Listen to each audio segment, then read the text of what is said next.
So I'm just going to make a copy of this one, and I'm just going to start making my cluster right here within the editable poly.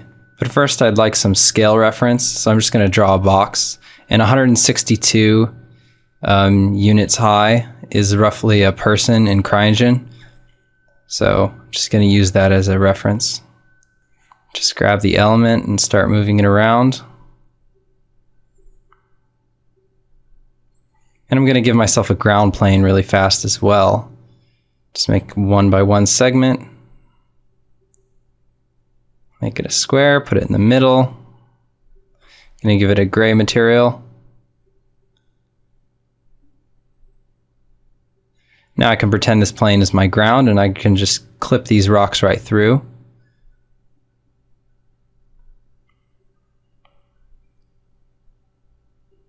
We can rotate them all about to get different kinds of rocks out of them. And of course we can scale them. If we scale them too small though, we have a certain amount of polygons for each one. So if we scale, for instance, the largest one super small, like a little pebble, that'll be like 1,000 triangle pebble. So we need to be conscious of that. Not liking this arrangement too much.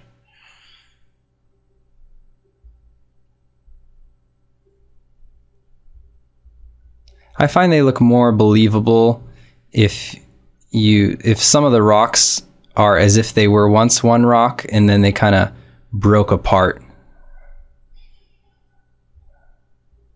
So sometimes it looks better if you kind of fit the rocks to other rocks like a puzzle, only in some parts.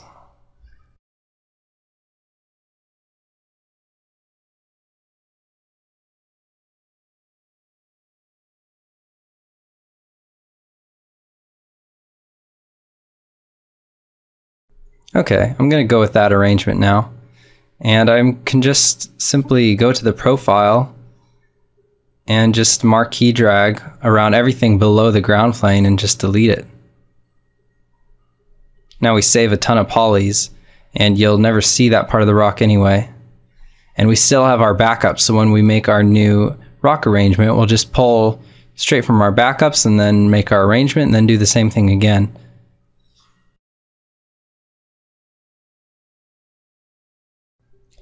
And now for the grand unveiling in CryEngine. It'll be a first pass because we won't have spec, and the shader will just be rudimentary. Of course, it will take some tweaking to get it to look truly good, but it's always good to get things in the engine as soon as possible. So let's take a look at what this guy looks like in Cry. I'm going to skip over the many things I have to do to get it there, but as always, if you don't know how to export to CryEngine, then you should check out our exporting to CryEngine tutorial. Here's the first pass. I just have the diffuse and a detail bump of just some rockiness tiling about 3 or 4 times, I think. But that is pretty much the whole process. All that's left to do now is to make a spec, which is pretty easy for this. We just use all our fancy white edge layers to create some brightness on the corners, and then to make a bunch of variants. The variants are fun and easy. You can literally pump out 10 of them and just see which ones you like the best. You can see here I have a whole field of them. You can start arranging them and feel out what formations are working and which ones aren't.